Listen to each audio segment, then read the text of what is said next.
Okay, so good day to everyone. We will have our synchronous session for today. And in nursing informatics, we will focus on our discussion in relation to the Department of Health on the Knowledge Management and Information Technology Service. Actually, I have attended, as what I had mentioned last week, I have attended the workshop with the World Health Organization and the Department of Health merely focus on the national e-health initiatives and strategy. So the outcomes of our workshop have geared towards 2023 to 2028 plans and strategic initiatives. The Department of Health has this agency or has this department also, the Knowledge Management and Information Technology Service, or Kmits, which responsible for the national e-health strategy. And those concepts that we have discussed before about advancement, about the the key areas in the implementation of the health informatics from clinical research, education. Um, we have also the consumer health informatics, biomedical informatics. These are all covered in the functions and responsibilities of the KMITs, particularly in the Department of Health. That's why during those times, it invited also, they have invited also health professions organization, patient organizations, and other stakeholders to share their inputs and share their views actually in the direction of the knowledge management and information technology. It was also attended with the representatives coming from the Department of Information and Communications Technology, simply because that most of their initiatives are inclined with the implementation of the National eHealth Program. But primarily, let's start first with our interactive session. So with the question, I had the initial question, hoping everyone will participate. So we are now focused on the Department of Health, but mainly, uh, you can join us in our interactive session and through the slido.com, code 3460599 with the primary question on what are the roles of the Department of Health in information technology services in the country. So with our previous discussions, merely on those that have been implemented, the key areas that have been implemented in our communities on a national level and even in the global, what could be the role that you're thinking or what pop in your mind, the roles of the Department of Health in information technology services in the country? It's very crucial because since we are gearing towards the maximization of resources that will involve already technology. If you have heard about the fourth industrial revolution, sooner or later we will already embrace the concepts of artificial intelligence or AI. We may gear towards the use of micro chips. We will engage more on the fifth and the sixth industrial revolution. In the fifth and sixth industrial revolution, it's already engaged in the principles of artificial intelligence. And I think with the AI, robotics comes in. If you have watched some of the news, there are robotics that already deployed in some of the wards with the nurses and deployed in most of the hospital to facilitate some tasks, particularly on dispensing of drugs or probably with this robotic nurse, robotics rather, the robot nurse, uh, literal robot nurse, that the one that visits the patients. But still, we all know some of you may react to it because we have been oriented on our role to be more interactive, to be more compassionate. So it is still in our mindset to still consider the point that we interact, we we had the tender love and care, that could be different from a robot nurse, because even in some of the procedures in the operating rooms, nurses or robot nurses can already facilitate assistance in the operations. So these are the technology, but I think this could not be to augment the shortage of nurses, because we all know for a fact that uh, these are programmed still with humans, and the humans are still in control of the what had been programmed to the robot nurses. So these are being adopted already in Japan and in various European countries. Some of it may uh, are already doing some of the pilot implementation. So in particular, the impact of having the pilot implementation to pediatric wards, what could be the impact to the recovery of the patients? Do it have the direct association with the recovery of the pediatric patients? So let us now proceed with your responses. With your responses, what are the roles of Department of Health and Information Technology Services? I have seen health information exchange. Oh yeah, HIE. The HIE is very important principle as part of the role. Basically, it's the direction that the free exchange of information from one facility to another facility are being proposed in the roadmap for the 2023 to the 2028 for the 5-year span. We have already the technology that are being used in most of the hospital. But I think it may depend still on the perspective of how the local government units can prioritize those budget allocations. Diba, we have already discussed this in our previous learning sessions on the extent that the fundings could be prioritized for the health informatics. So one the terms or the responses that have been highlighted here is safety surveillance. I do agree, because we all know that the priority role of nurses as we engage with the patients in the discharge of performance for the care management is safety. And the safety surveillance could be one way of exchanging information to promote and prioritize any measures, procedures, protocols that will engage patient safety. And who will be the facilitators and advocates of the patient safety? We, the health professions or the health professionals, including nurses. It considered also the role on the strategy. Yeah, if we say strategy, this is a way of how we envision. Okay, envision the role of the Department of Health. Their mandate is really for the people, and primarily on the implementation of excuse me, of the universal health care. Excuse me. So another that let us read other responses. Maintains access. Yeah, because I think on the Department of Health, we are aware of the freedom of information.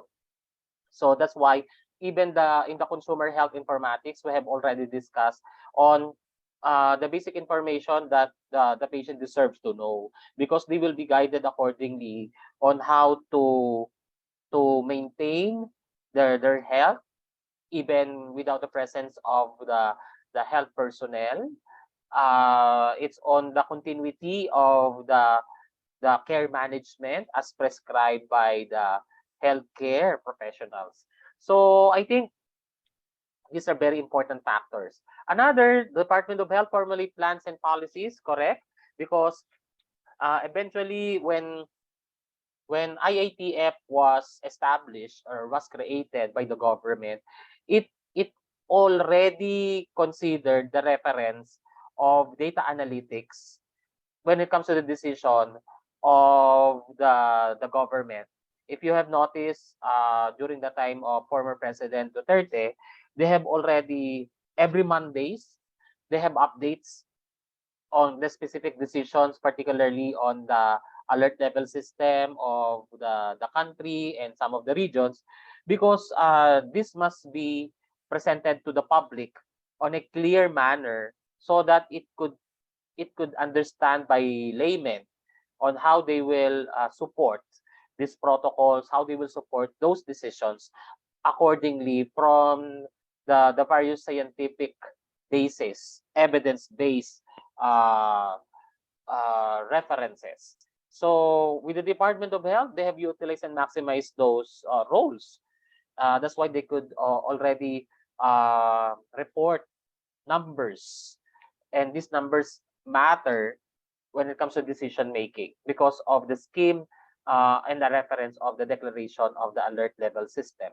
So it indicated here health promoter, manage data information, health information provider, because the Department of Health must have the mandate also for the country men to know basically the status of the health, in particular of the outbreaks of the pandemic, on the vaccination rollout.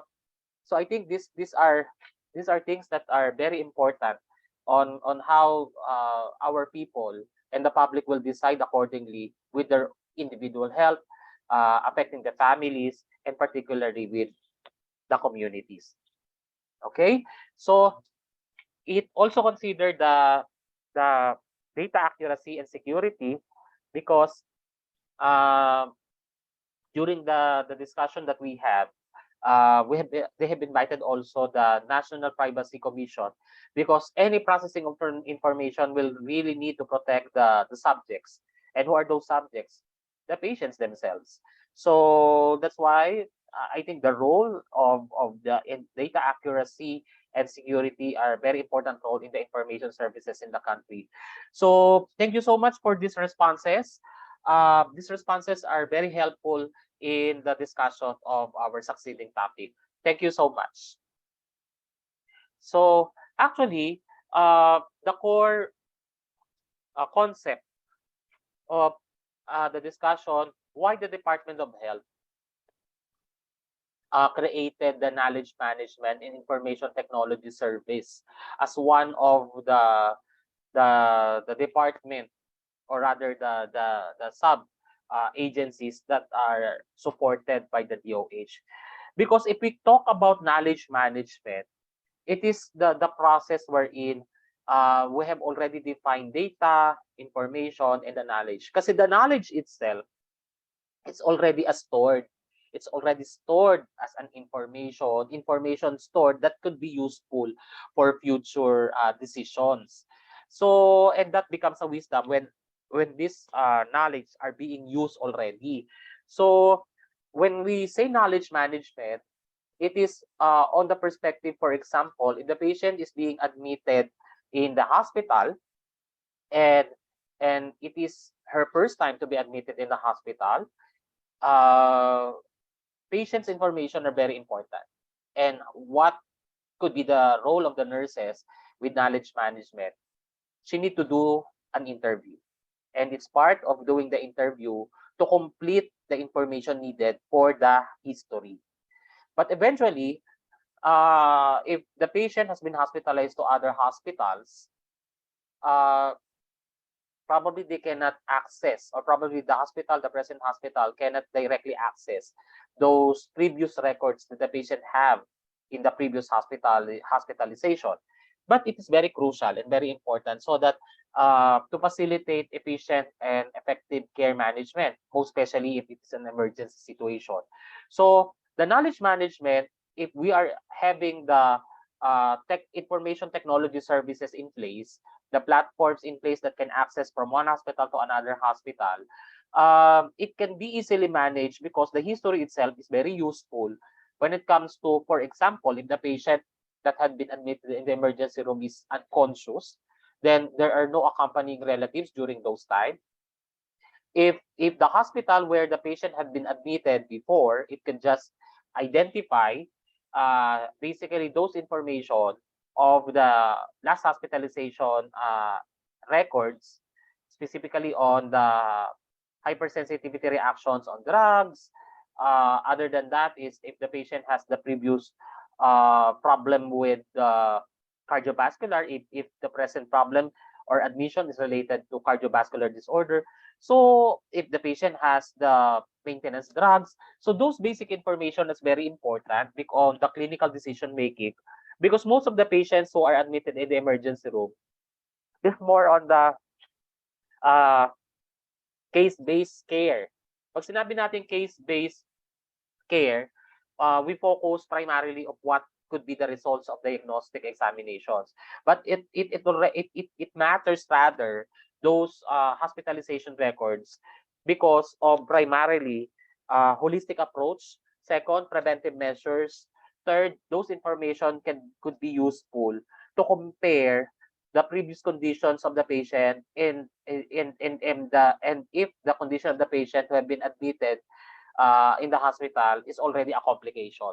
So it can already answer if we are talking about knowledge management. It is a capturing, distributing, and effectively using knowledge. And the knowledge that we're talking about are those information that had been accessed to other facilities which could be useful in the present health condition or emergency situation of the client. Now, if we talk about the knowledge management, it's a process on how you access those knowledge, how you distribute and effectively use it. We have the knowledge management system. In the knowledge management system, it is on it particularly system itself. From the word system itself, it's the process on how you will retrieve those information. That's why it will include an information technology system. What we meant by information technology system? If we say knowledge management system, it is not just only the manual retrieval of information. Just like what we have witnessed in most of the hospital, when you're about to consider the, for example, PhilHealth. Di ba in the PhilHealth, it can only cover it will cover particularly certain costs on a particular case. So there's a certain amount or reference that will support the cost of care for each procedure. However, to track those records on the PhilHealth utilization of those individuals, uh, before the patient's relative will personally proceed to the national office or the central office of the PhilHealth. But now we really need to consider the use of the IT system, and the IT system itself can have the access. The hospital can now have the access to the PhilHealth and can retrieve those information of the PhilHealth coverage that have been maximized and utilized by the individual patient. So that's why it will consider particularly those aspects of the information that had been retrieved had been useful. So the processing of the PhilHealth can be identified so that the patient will be prepared accordingly on the finances that will not be covered by the PhilHealth, specifically on various medications or procedures that already exceeded on the coverage of the PhilHealth. So that's why this will basically retrieve on the perspective like improving and to improve understanding, collaboration, and process alignment. Okay, the alignment that we're talking about is on how the IT system will be a solution to fasten and to be more efficient with the processing of information of needed for the client's management of care, for the client's management of finances, and for the client's management uh, that will definitely consider a specific procedure. Sometimes there are some instances that the patient must undergo a specific diagnostic examination, but particularly it will allocate finances. But if it will be covered by the PhilHealth and it will be validated through the use of the IT system, so the basic knowledge that we have retrieved from the PhilHealth will have already an immediate decision that the patient can undergo already operations. So that is what we call knowledge management system. So the difference again with the knowledge management is the process wherein those information that have been stored can be maximized by individuals or by the institution. So that's already the knowledge that you have maximized. But if we will insert or we will integrate the use of the IT system, it will provide basically the the perspective of the individuals to be more informed, as well as the immediate decision making that will be processed by the institution. So that is the system itself. The knowledge management, you have used the knowledge to be used for clinical decision making, and basically to help the patients themselves on the information needed, on the awareness of the finances and their health conditions that may be processed accordingly for care management. So again, if you have any questions po, feel free to maximize and to utilize the chat box to raise your hand, or if you want to share anything po. So hearing none, let us continue po. Okay. For the next slide, we will now focus on how the information technology is now being used. So we have the knowledge management and we have the knowledge management system. So what's now the difference between the knowledge management and information technology? So the information technology is, we have discussed before about information science, and it is connected with computer science, di ba? So information science, computer science. So we have the computers that are capable, computers and gadgets that are capable of storing information. And the process itself of storing, the process itself of retrieval and the access is already the use of the system, such as information technology. So the difference naman of integrating information technology system, we are already using the software itself, the platform itself. So for example, hospital information system. So if the hospital has the hospital information system, the knowledge management system is the information, the records of the client have been stored. The information technology system, how to access, how to easily access those information is the information technology system, because we will use a platform. So let us consider in our higher education institutions. Ang knowledge management is the available resources that we have for the course. And the knowledge management system is how I arrange those learning resource materials accordingly per topic. Now, how I now use the information technology. For the information technology, I have I have used we have maximized the use of our own gadgets, particularly desktop, laptop, uh, mobile phones, Android phones, to retrieve those information from the source. And the source is from where? From our platform. And that is Neo LMS. The Neo LMS is already the part of the information technology system. So, ano naman sir yung difference with the knowledge management system with that? So yung, as what I have mentioned, yung knowledge management, I have already the learning resource material, and the learning resource material had been stored into the platform. So yun na, ibig sabihin, I have already maximized those learning resource materials for you to access using a platform. And the mere fact that we are using the platform for the storage of the information and using an internet connectivity, and you are using basically your access to it, that is now what we call information technology system.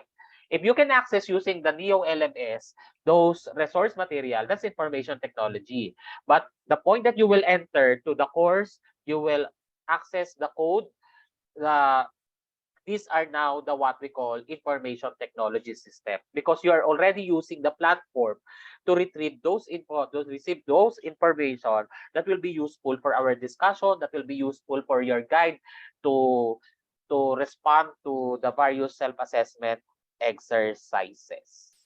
Okay, so to continue, okay, let us now share more on the knowledge management for a while.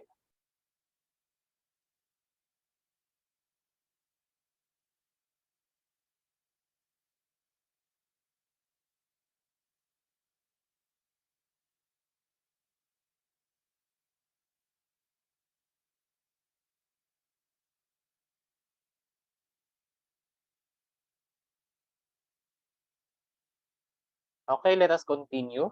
So I'm not really feeling well now, but I'm more motivated pa to share our synchronous learning session. So let's focus now on the knowledge management.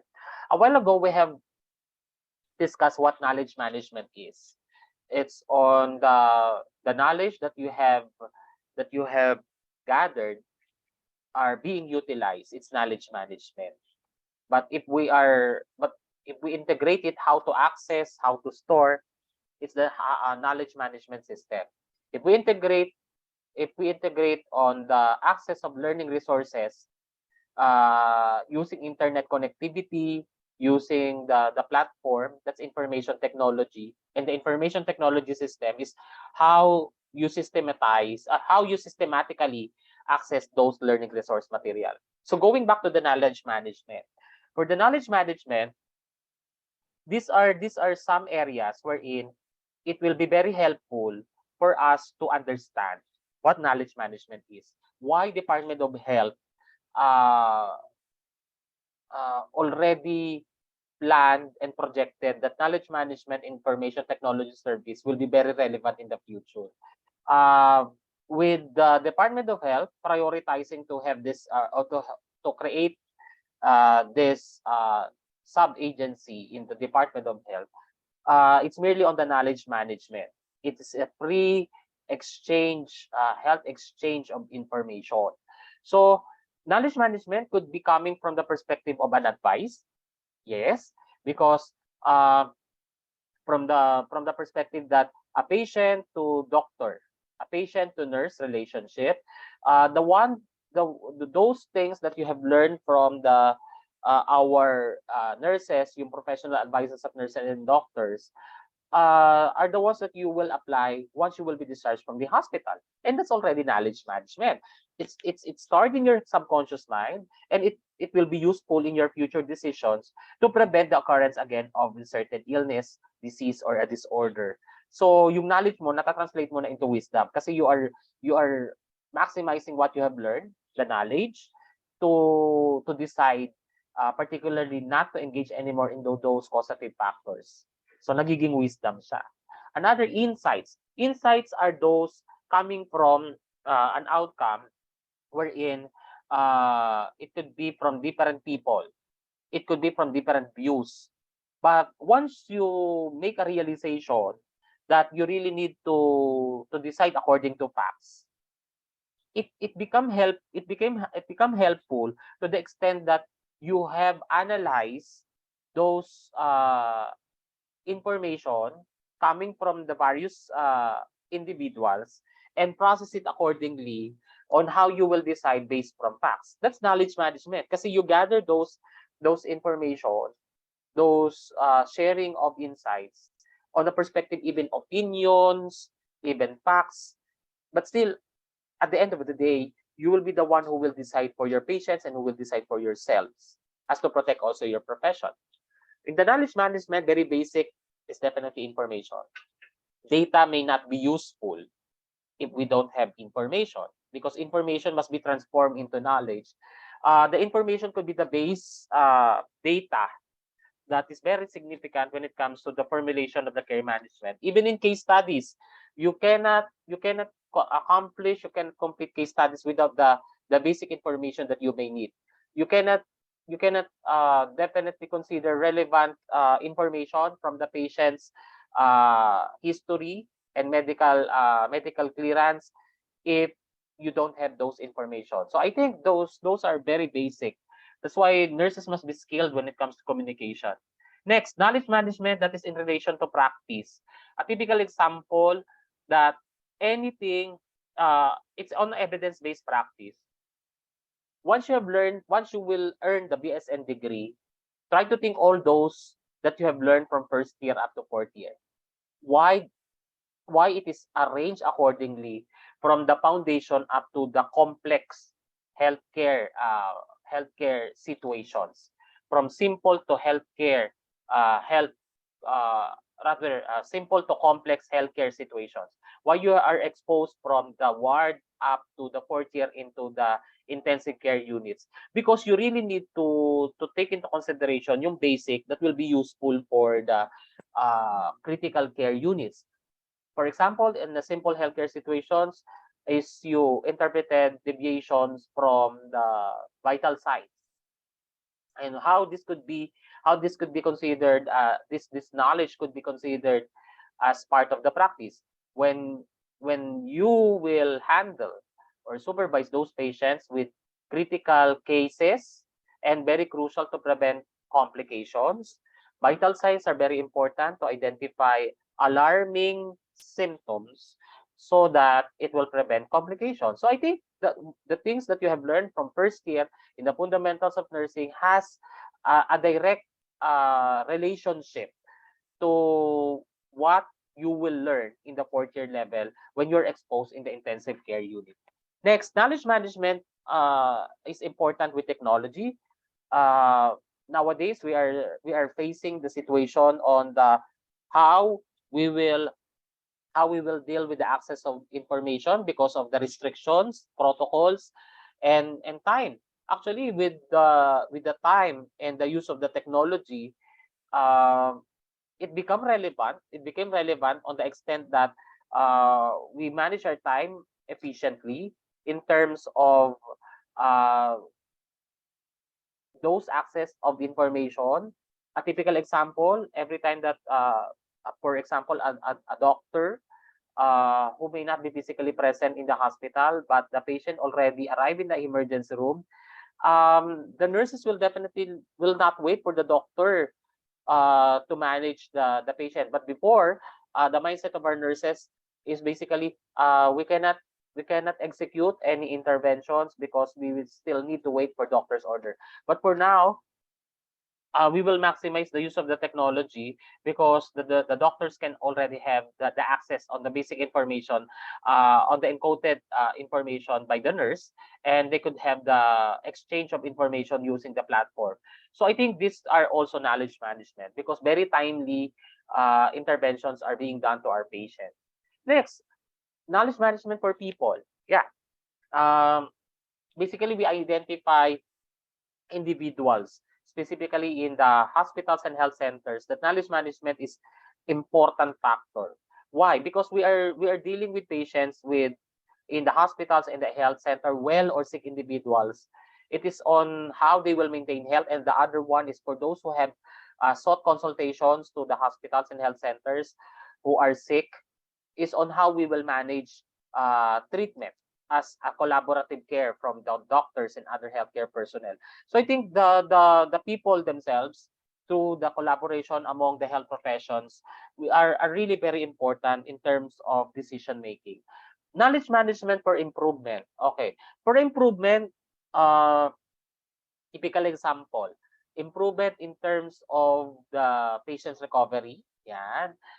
Improvement in terms of prognosis of clients, because it is very important for the decision of the family and decision of the healthcare team. Improvement in terms of health protocols. This knowledge management are very important, and it may benefit not just only patients. That's why every hospitals and institutions, if you notice, they have their vision statement and they have the mission statement because it's a continuous process. So that's why the knowledge management could be the reference of why we need to do changes, why do we need to improve our guidelines. So base as a foundation of how we will decide accordingly for the benefit of individuals, families, and communities, and even the institution. Next, processes. The processes itself are very important because from the time of admission up to the time of the patient will be discharged from the hospital, it is definitely a process. When you encounter or other either when you're a nurse assigned in the emergency room and similar cases that you have encountered in the emergency room, will you consider possible similar management that you may do to patient with a similar case or diagnosis? Definitely yes. The peculiarity will happen, or the approach that we'll consider is depending on the severity, depending on the history of the patient. But particularly, we are aware on the, on the standards of care, on the specific assessment that we must do, so that we could be more knowledgeable in terms of the appropriateness of care. So these are processes, and I think nurses are entitled to decide by herself or by himself in terms of management. So why, as a nursing student, why I still need to discuss about this health informatics, nursing informatics? Because sooner or later you will be the one who will utilize these platforms in the hospitals. Maybe you can still encounter the traditional way of managing records management, on the management of documentation, but moreover, you could be a catalyst if you introduce what you have learned in health informatics, that we really need to improve the processes through the use of information technology. And since sooner or later we will discuss what are electronic health records, what are electronic medical records, what are hospital information system. So with those knowledge that you have acquired in this course of the nursing informatics, I think you will carry this, even in your professional practice. Uh, it seems that you have not embraced yet the use of the informatics in the hospital. So probably it's time for us. You may suggest to the administrators, although it may allocate funding, but I think you could be a key in explaining to them the perspective of its benefits, higher benefits as well, of the hospital and the healthcare personnel as well. So these are knowledge management. Now let us proceed. In the knowledge management, there is a core question of why knowledge management is important pillar in our digital workplace. Particularly in every institution, we're considering the purpose of increased customer service and support. We all know that the stakeholders in any institution, from health center to hospitals, to training hospitals, to specialty hospitals, to clinics, and to other healthcare facilities, very important to consider is the customer satisfaction. So how can we reach particularly the excellence, an exemplary evaluation and feedback of the patient is definitely on their satisfaction. So I think the knowledge management here is very important, because the more that the patient is aware of the services of the hospital, and the services that is aligned with the needs of the patient. So I think it will increase the support, and it will increase the the patient's cooperation, that I am satisfied with the hospital, then I will go back. So that's actually the impact. I'll go back to this hospital because they have the complete services that satisfied my needs when it comes to my health during those times. So I think, if because they can easily access the basic information on their care management, they can easily talk to the healthcare professionals pertaining or in relation to his or her health. And when it comes to the status of the finances that he may need for a particular procedure, uh, the institution can already disseminate those information efficiently. So I think increased customer services and support could be one of the importance of having knowledge management. Next, reduce duplicated knowledge. So what do you mean by reduce duplicated knowledge? Uh, this is basically to track. Di ba, when you enter, eto very, very basic. When you entered wrong spelling, when you type in an MS Word framework worksheet, it usually have yung red line. So that will alarm you of the problem, probably with the subject, predicate, spelling, concerns with the use of apostrophes, comma, or words that had been duplicated. So we are aware of it. So it's just similar also on the use of the knowledge management, that um, there are also situations that we really need to protect those information. However, if, for example, the patient already had been tested on a particular laboratory exams. Example, complete blood count was already ordered by the resident physicians. Then here comes the consultant who had made his rounds. Oh, please take the base complete blood count. When the nurse will check it in the hospital information system platform, it will pop already that it was done with the patient. So you can easily manage to inform the doctor with the test that had been done already. So it will avoid duplication. So what could be the disadvantage if it will be duplicated? Uh, the cost, 'di ba? It will consider cost concerns because duplicated tests will be done and charged. And particularly, there are tests and diagnostic examinations must be done after 12 hours so that to have an efficient comparative analysis. So that's very important. Another, just for a while.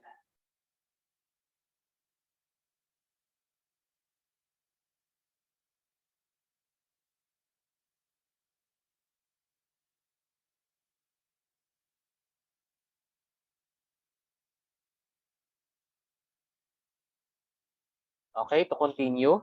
Another example of reduced duplicated knowledge is when the nurse already administered the drug.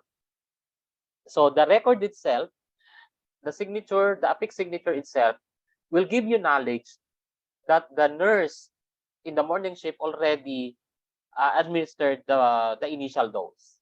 So that it will also consider a knowledge for you to inform the doctor that we will now administer the second dose. So it will avoid duplication.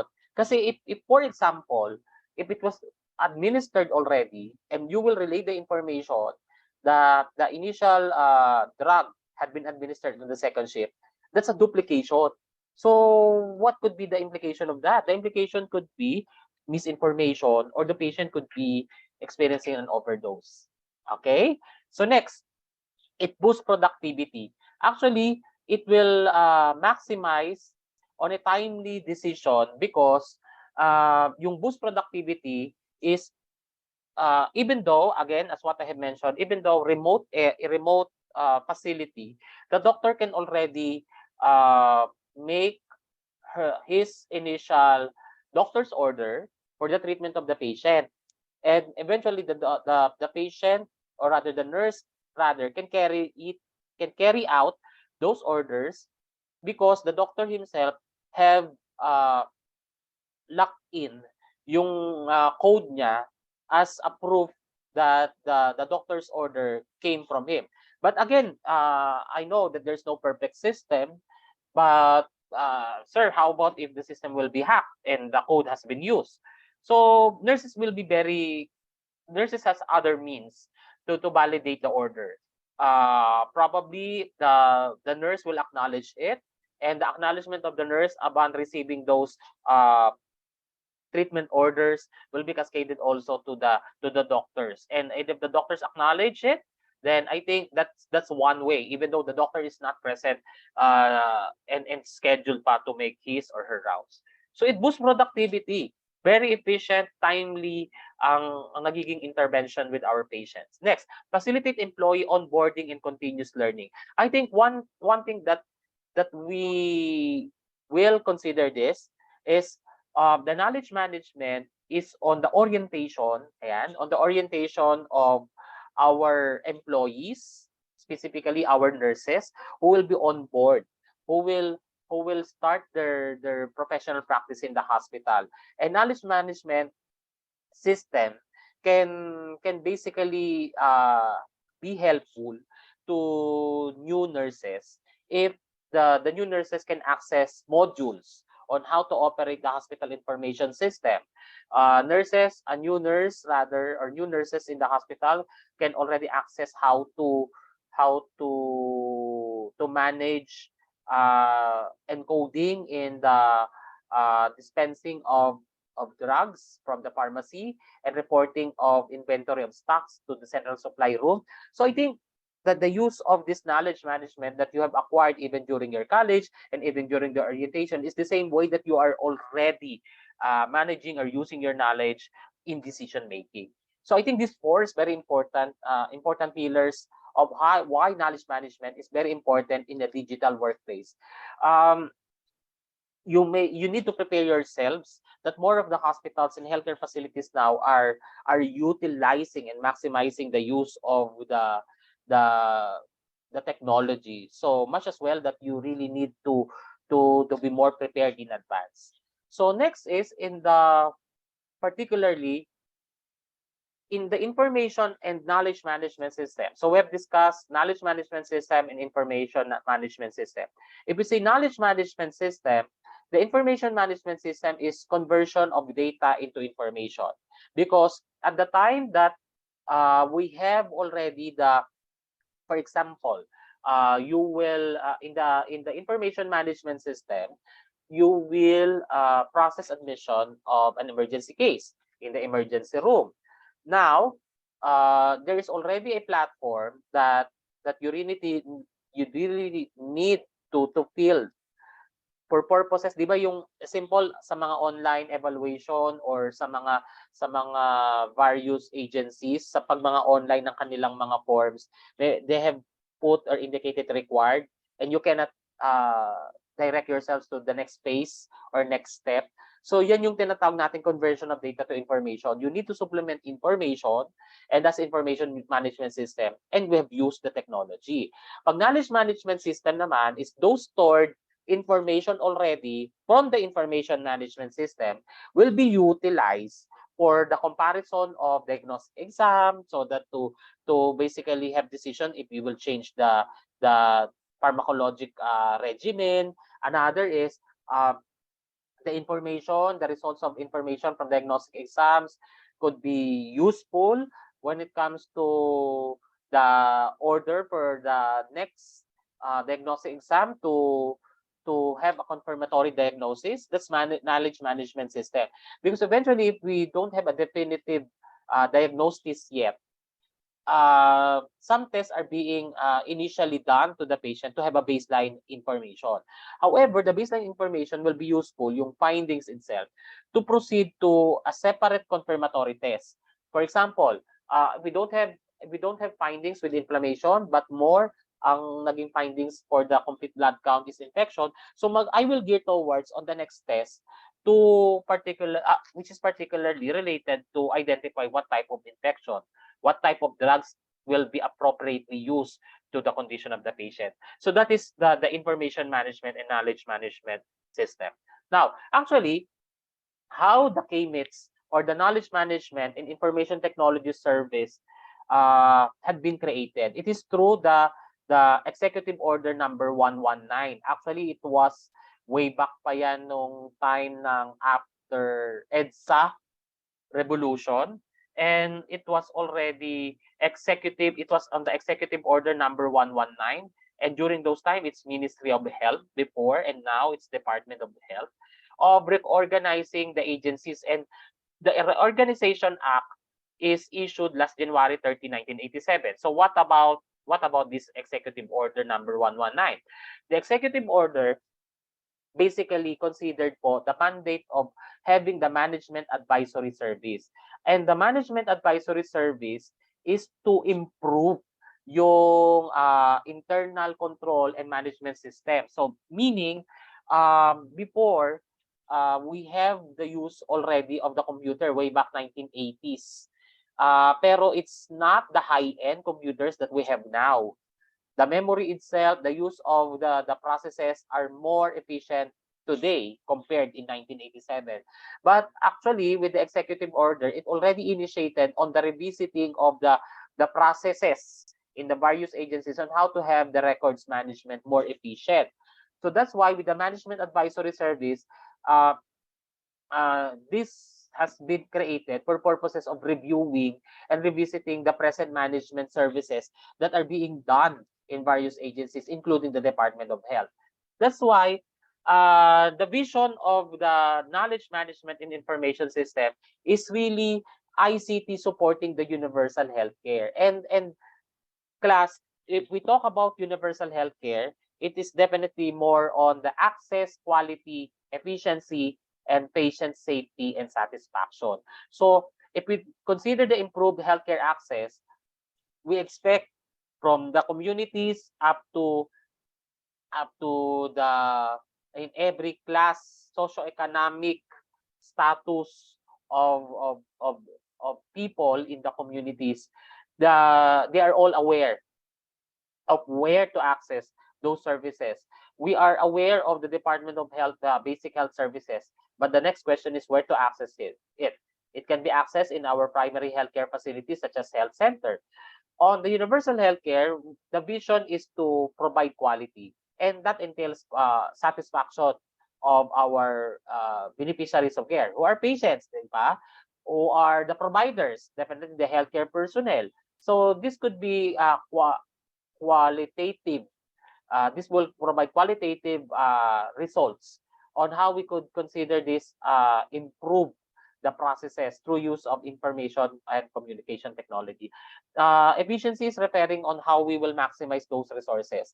It has allocation of funding. Kaya yun lang during those time of 1987, hindi pa siya naging priority, and basically hindi siya naging mabilis. Kaya can you imagine from 1987 up to the present, we're still struggling on the system in different levels of care in our communities and healthcare facilities. So I think with this vision, it will benefit individuals and communities, and so that this will be gearing towards on the efficient health decisions.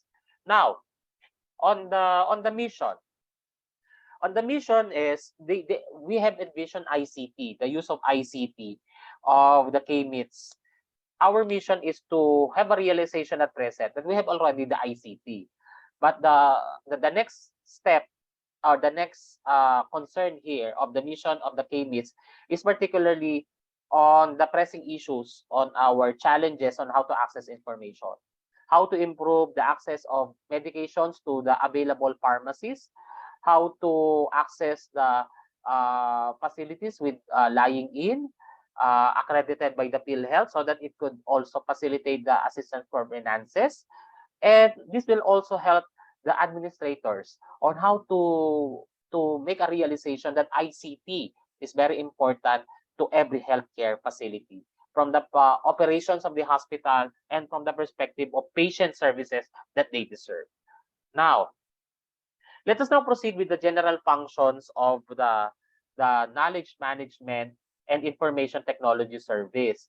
It's really more on as what we have mentioned in the knowledge management. It's the processes, advice, improvement, and the people. Actually, the general function of the knowledge management is the plans, policies, and programs. These are very basic. When we had the discussion in the Pampanga with the Department of Health, we have identified some of the strengths, the weaknesses, opportunities, and threats. So the outcomes of this workshop will be directed on how we will improve the healthcare delivery system using the information technology.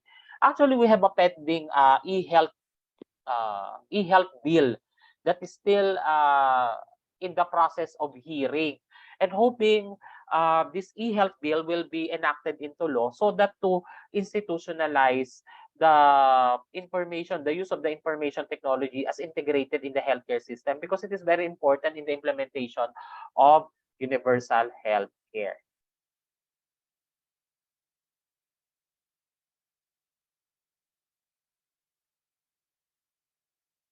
For a while.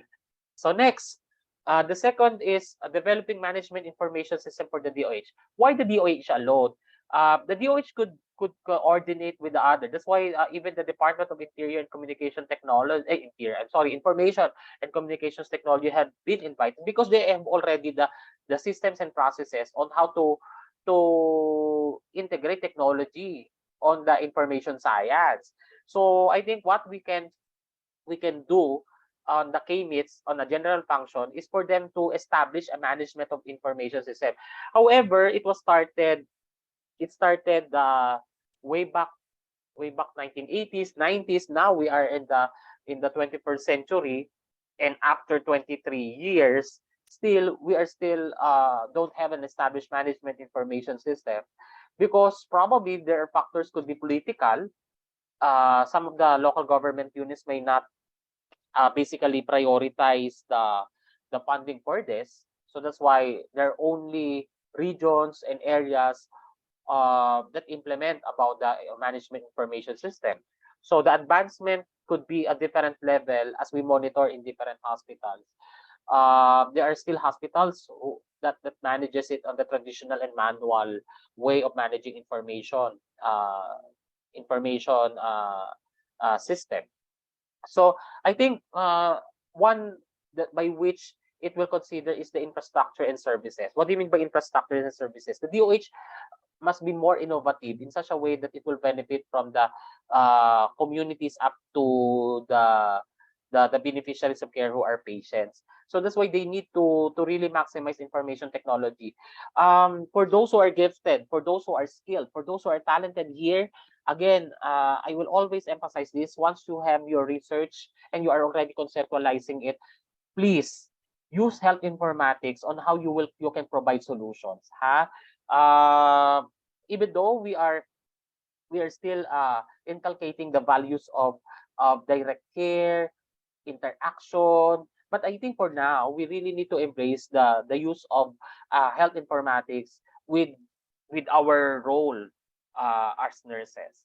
Now, as with the general functions, we have considered as well how we considered in the number 4, the develops and manages health information resources, library services, and document tracking in archiving services for the DOH. Kasi for now, di ba, we have the data analytics, statistics that is supposedly managed by the Department of Health. It's very important yung data analytics, kasi if we will try to consider the implementation of the immunization, hoping there could be a timely repository of those data so that it could be accessed by the public, it could be accessed by the legislators, it could be accessed by the healthcare personnel, so that it could give us the idea, it could give us the basic information how we will provide solutions. So archiving is one of the problem para ng Department of Health. And usually the Kmits is the one that advises the Secretary of Health pertaining to information management system and its existing processes. That's why Kmits has been also the proponent of the tracking application for the contact tracing. So they have initiated it. And the conceptualization and framework itself is coming from the Kmits. Actually, Dr. Enrique Atayag is not anymore the director for, but actually he's already the undersecretary of the knowledge management and information technology. So I know and I'm so sure that you are familiar with Dr. Enrique Tayag, and he is now the undersecretary. Next. So far, if you have any questions, again, if you have any questions, points of clarification, feel free to raise your hand, unmute yourselves, or you maximize the chat box. Next, let us now proceed on the structure of how the DOH have the knowledge management information technology service. So as what we have mentioned, one of their general function is to formulate plans and formulate plans, policies, programs, and standards for the following. So if we talk about this number 1 to 4, it will always consider po the situation of identifying issues and challenges of our healthcare institutions and our healthcare personnel. And I think the knowledge management and information technology service can provide specific guidelines, can provide or can propose applications and platforms which will be focused on the number 2, systems and software development, that could be useful within the reach of our healthcare personnel and patients. And number 3, establishment of maintenance of information. How can we access? Kaya, di ba, it's on the perspective in the knowledge management and information technology that you access, you retrieve, you store. So these are the basic terms, but we need to establish that this information can be accessed and can be stored with the protection. And that comes in number 4. yung communication technology as part of the solution. So that's why it will always consider security requirements so that to protect the patients, to protect the institution, and to protect also the healthcare personnel on the shared information. So I think these are the one of the concern pertaining to knowledge management and information service. Next is on the under the information uh, knowledge management and information technology service is the systems and software engineering division. Ay, sir. So engineering. So pag nadinig niyo yung engineering, when we discuss about the knowledge engineers, develop and design, yun agad ang papasok, right? So that's why ang systems and software engineering division, uh, research oriented. They are more on the evidences and recommendations from various findings. That's why DOST also is one agency that will really help the Department of Health, because all of these researches must translate into utilization. So ito yung Systems and Software Engineering Division is the one that is responsible para mag-operate yung National Health Information. So those that are being developed, sila yung nagpa-pilot, sila yung nag-justify at nagba-validate that this is very relevant, it could be very useful on a particular area or agency. So I think the, yung innovation comes in with the perspective of the design itself and the processes that will be proposed by the System and Software Engineering Division. Next is we have the Information Technology and Infrastructure Security Division. So kanina engineering. So we're talking about develop, design. If we're talking about security division, ayan. Ito na yung how what could be the equipment, what could be the appropriate agencies that will be relevant in the security and protection of those information. Kasi remember, if you are aware of viruses, hacking, wiretapping, these are the problems where information will definitely leak. Kaya ang security division po ay the ones that are responsible to have computer center operation. So that's why when the Department of Health will report into the public yung mga cases before COVID-19, dito pumapasok yan sa Information Technology and Infrastructure Security Division because they wish to validate if the source of the information is legitimate information from the legitimate sources as well. So sila yung may responsibility dyan. And if ever na di ba tayo minsan when we entered password, when we formulate password, nag-a-appear doon weak. Kasi you will use daw numbers, you will use symbols, kasi that's a way of how you will protect it. So yung iisip noon on how it will be protected more efficiently ay itong security division. At if ever it will need to upgrade new guidelines to secure more of this information, yan, it will be coming from the Department of Health. Next po, it's more on the knowledge management division. So sa knowledge management division, nandito yung specific processes from the time of, kasi yung plan, di ba, nandun yan sa systems and software engineering, kasi develop and design. Pero when we are about to implement it, it's on the knowledge management division kasi dito na nangyayari yung collect, disseminate, share, and access. So if we try to consider yung collection, the collection will, for example, if how we will secure yung collection of information. Di ba at the start, meron niyang disclaimer. So yung disclaimer na yun ay naging outcome ng guidelines from security division. Now, since this is the security provision is clear, the collection of information naman will facilitate yung knowledge management division will facilitate and consolidate the collected information. So that to translate it into a knowledge. Kasi pag na-collect na tong information na to at magko-concentrate na yan into analysis, magkakaroon niya ng write-up, and the write-up itself from the analysis itself and findings itself is the one that will be useful for number 2. Yung dissemination, what could be the means of dissemination? This dissemination could be kung merong mga data related to the mortality rates, morbidity rates, and COVID-19 cases, vaccination rollout, ayan, sa collection yan, coming from the regional offices. So, papasok ngayon sa Knowledge Management Division yon. Pag pumasok na sa Knowledge Management Division, i-analyze na nila yon at itatranslate nila into graph para makita natin if the cases are increasing or decreasing so that it could be the reference of the IATF.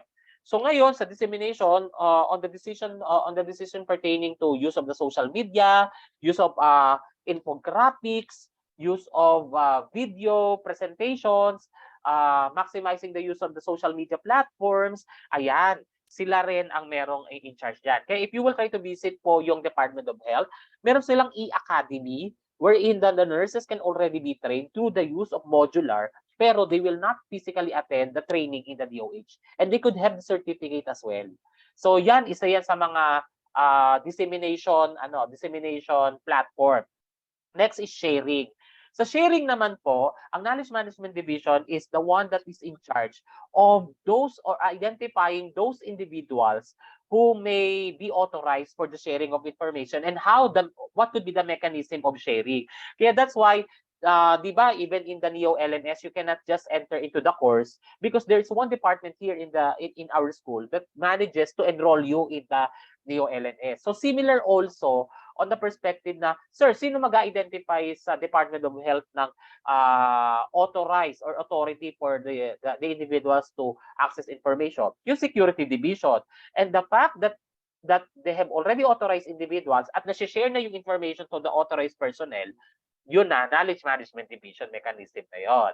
So, when this information will be accessed, okay, will be accessed using various technologies by different facilities, PhilHealth to a hospital, ano pa, SSS to the hospital.